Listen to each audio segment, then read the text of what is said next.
नमस्कार मित्रों, कैसे हो। मैं नंदू सिंह आपके लोकप्रिय चैनल में आपका स्वागत करता हूं। आज हम हिंदी व्याकरण पढ़ने जा रहे हैं। हिंदी व्याकरण का पार्ट प्रथम होगा। आज से हम हिंदी ग्रामर शुरू कर रहे हैं, क्योंकि विभिन्न जो प्रतियोगी परीक्षाएं हैं, चाहे रीट हो, चाहे पटवार हो या एलडीसी हो, हर एग्ज़ाम के अंदर हिंदी ग्रामर से संबंधित सवाल जरूर आते हैं। तो सवाल कैसे आते हैं, किस किस प्रकार के टॉपिक हैं, उनको कैसे समझना है, कैसे याद करना है और कौन कौन से सवाल पहले पूछे जा चुके हैं, इन सब के ऊपर हम चर्चा करेंगे। आज हम वर्ण विचार लेंगे। शुरू से ही आज हिंदी ग्रामर शुरू कर रहे हैं, यानी पार्ट पहला ही। तो वर्ण विचार से पहले अपन बात कर लेते हैं भाषा के ऊपर। देखिए मित्रों, भाषा शब्द है, ये संस्कृत की भाष धातु से बना है, जिसका अर्थ है बोलना। अर्थात जब व्यक्ति अपने विचारों का, भावों का एक दूसरे तक आदान प्रदान करता है, और ये आदान प्रदान भाषा के माध्यम से ही करते हैं हम, और भाषा के भी विभिन्न रूपों के माध्यम से, जैसे लिखित रूप में, मौखिक रूप में, सांकेतिक रूप में। तो भाषा क्या है? अपने विचारों का आदान प्रदान का एक माध्यम है। तो अपन बात करते हैं भाषा के अवयव। भाषा के कौन कौन से अवयव है, ये अपन बात करते हैं। सबसे पहले अपन जो बात करेंगे, ध्वनि। ध्वनि क्या है, ये बात करते हैं। ये रीट भर्ती परीक्षा में सवाल पूछा जा चुका है कि भाषा की लघुतम इकाई क्या है, ये सवाल आ चुका है। तो ध्वनि यानी साउंड, जो मुंह से उच्चारित अ, क, ख, ग, ये सब क्या है? ध्वनि है। तो ध्वनि भाषा की लघुतम इकाई है। भाषा की लघुतम इकाई यानी सबसे छोटी इकाई। सबसे छोटी इकाई ध्वनि है। मुंह से उच्चारित जो क है, ख है, ग, अ आदि क्या है? आदि ध्वनियाँ है। जो मुंह से उच्चारित है वो क्या है? ध्वनियाँ है। तो आप ये सवाल पहले पूछा जा चुका है एग्जाम के अंदर कि भाषा की लघुतम इकाई क्या है? ध्वनि। और ध्वनि के बाद में अपन बात करते हैं वर्ण। देखिए मित्रों, जब ध्वनियों के लिखित रूप को या ध्वनियों के लिखित रूप या लिपि चिन्हों को वर्ण कहते हैं। इन्हीं ध्वनियों को जब हम लिख देते हैं तो वर्ण कहलाते हैं। तो अपन कह सकते हैं कि ध्वनियों के लिखित रूप को वर्ण कहते हैं। अर्थात ध्वनियों के लिखित रूप या लिपि चिन्हों को, अपन लिपि चिन्हों को भी कह सकते हैं। तो ध्वनियों के लिखित रूप को वर्ण कहते हैं। वर्ण की एक विशेषता और है कि जिसके टुकड़े नहीं किए जा सकते, जिसके और टुकड़े नहीं किए जा सकते। अर्थात वर्ण वे है, ध्वनियों का एक लिखित रूप है और जिसके और टुकड़े नहीं कर सकते। जैसे देखिए आप, जैसे ये क है, क का तो टुकड़ा कर सकते हैं अपन, लेकिन इसको देखिए क प्लस अ। अब क का टुकड़ा नहीं कर सकते हैं, अ का टुकड़ा भी नहीं कर सकते हैं। तो ये क्या हुआ? वर्ण हुआ। अर्थात जिसके और टुकड़े नहीं किए जा सकते। अब बात करते हैं अपन अक्षर। मित्रों, ये RS मेन में ये सवाल पूछा जा चुका है कि वर्ण और अक्षर में क्या अंतर है। अक्षर लोग एक ही मानते हैं, लेकिन इनके अंदर बहुत ही सूक्ष्म अंतर है। वो देखिए आप कि ध्वनियों के लिखित रूप को वर्ण कहते हैं। अब जो ध्वनियों का उच्चारित रूप होगा, जिस ध्वनि या ध्वनि समूह का उच्चारण एक श्वास के एक ही आघात में किया जा सकते, एक ही झटके में किया जा सकते, वो क्या होते हैं? अक्षर होते हैं। तो कह सकते हैं जिस ध्वनि या ध्वनि समूह का उच्चारण एक श्वास के एक ही आघात में किया जा सके, एक ही आघात में किया जा सके। जिस ध्वनि या ध्वनि समूह का उच्चारण एक श्वास के एक ही आघात में, एक ही झटके में किया जा सकते हैं, वो अक्षर है। तो अपन कह सकते हैं कि उच्चारण, ध्वनि का जब उच्चारण किया तो वो क्या हो गया, अक्षर। जैसे देखिए आप, की एक ही झटके में उच्चारण कर रहे हैं, का, के, ठीक है।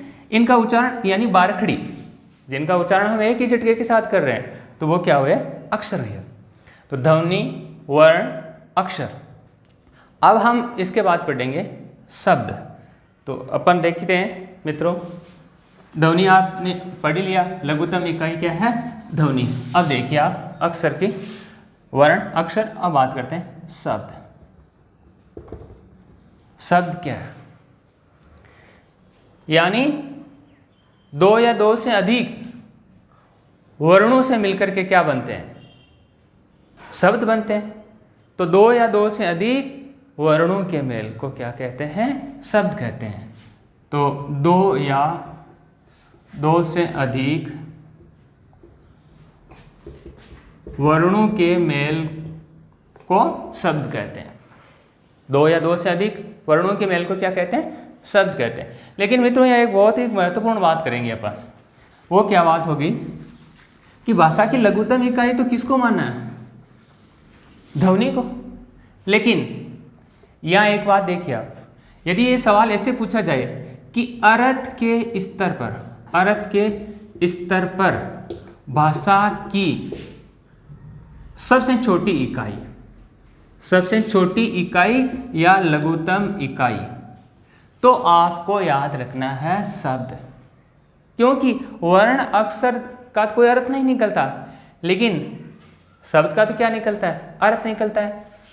तो आपको यानी सार्थक इकाई पूछा जाए, इसको अपन यूं भी लिख सकते हैं, सार्थक इकाई, भाषा की सार्थक यानी अर्थ देने वाली इकाई, तो क्या होगा, शब्द होगा। तो आपको याद ना, अर्थ के स्तर पर जिसका अर्थ निकलता हो वो क्या कहलाते हैं, शब्द है। और सबसे छोटी इकाई भी अर्थ के स्तर पर है। तो आपको याद रखना है, अर्थ के स्तर पर भाषा की सबसे छोटी इकाई क्या है, शब्द है। जैसे देखिए मैंने एक उदाहरण लिया, कमल। तो कमल का क्या निकलता है, अर्थ निकलता है। कमल के बहुत सारे अर्थ निकलते हैं, कमल नाम भी होता है, ठीक है, एक पुष्प भी होता है, तो इसके बहुत सारे अर्थ निकलते हैं। तो आपके शब्द भी समझ में आया होगा। अब शब्दों से मिलकर क्या बनते हैं, पद। कि पद क्या है, ये देखिए, जब किसी शब्द का वाक्य में प्रयोग किया जाता है, जबकि मैं फिर बोल रहा हूँ, जब किसी शब्द का वाक्य में प्रयोग किया जाता है तो वाक्य में प्रयुक्त अन्य शब्दों के साथ उसका संबंध स्थापित हो जाता है, और वो फिर क्या कहलाता है, पद कहलाता है। तो अपन इसको यूँ लिख सकते हैं, जब किसी शब्द का प्रयोग वाक्य में किया जाता है, वाक्य में किया जाता है। देखो बात वही आ रही, ये जो शब्द पढ़ा वही शब्द, इसी शब्द का प्रयोग जब अपन वाक्य में करेंगे तब वाक्य में प्रयुक्त अन्य शब्दों के साथ उसका संबंध स्थापित हो जाता है, स्थापित हो जाता है। जब किसी शब्द का प्रयोग वाक्य में किया और वाक्य में प्रयुक्त अन्य शब्दों के साथ उसका संबंध स्थापित हो गया, तो वो क्या कहलाया, पद कहलाया। जैसे एक उदाहरण के द्वारा बता रहा हूँ मैं, देखिए आप, इसी पद की बात कर रहा हूँ कि राम आम खाता है। जैसे यहाँ आम लेते हैं, आम एक शब्द है और इसी आम का वाक्य में प्रयोग किया तो आम एक कर्म कारक है और इसका संबंध राम के साथ हो गया, और किसके साथ हो गया, खाता के साथ भी हो गया। तो वही शब्द वाक्य में क्या बन गया, पद बन गया। अब अपन इसके बाद में पदों के बाद बात करते हैं। सब अपन क्रम से ही बात कर रहे हैं, एक के बाद एक बात कर रहे हैं। बात करते हैं वाक्य। वाक्य क्या है, दो या दो से अधिक सार्थक शब्दों से मिलकर के वाक्य का निर्माण होता है। जैसे देखिए, दो या दो से अधिक, यानी अपन कह सकते हैं सार्थक शब्दों का समूह। दो या दो से अधिक, दो या दो से अधिक शब्दों से मिलकर वाक्य बनता है। अच्छा, अपन इसको दूसरे तरीके से ऐसे भी लिख सकते हैं। जैसे देखिए, सार्थक शब्दों का समूह, सार्थक शब्दों का समूह वाक्य कहलाता है। या देखिए, एक शब्द है सार्थक, स प्लस अर्थक, जो अर्थ सहित हो, ऐसा शब्द जिसका अर्थ निकले, कोई सार्थक अर्थ निकले, ऐसे सार्थक शब्दों को समूह को क्या कहते हैं, वाक्य कहते हैं। अब यहाँ एक चीज़ का ध्यान रखना है, यदि पूछा जाए कि भाषा की पूर्ण इकाई क्या है, पूरा अर्थ देने की दृष्टि से, यदि पूर्ण इकाई, अर्थ की दृष्टि से पूर्ण इकाई पूछा जाए आपको, जिससे पूरा अर्थ निकलता हो, तो वो क्या होगा, वाक्य होगा। भाषा की पूर्ण इकाई वाक्य है, और लघुतम इकाई पूछा जाए तो ध्वनि है, और अर्थ के स्तर पर लघुतम इकाई पूछे तो शब्द है। तो पूर्ण इकाई, इसको कैसे समझे, जैसे देखिए, राम आम खाता है, या मान लीजिए आप आम है, तो आम एक शब्द है, तो आम का अर्थ निकलता है एक फल का नाम है, एक साधारण बात भी होती है, तो आम। लेकिन अब जैसे इसमें पूरा बोला, राम आम खाता है, तो ये पूरा अर्थ देगा, ये अपना पूरा का पूरा अर्थ, सीधा अर्थ आम ही देगा, एक फल का नाम ही देगा। तो अपन ने देखा ये वाक्य, और वाक्य से मिलकर के क्या बनती है, पूरा आपको पता ही है, वाक्य से मिलकर के फिर एक भाषा का निर्माण होता है।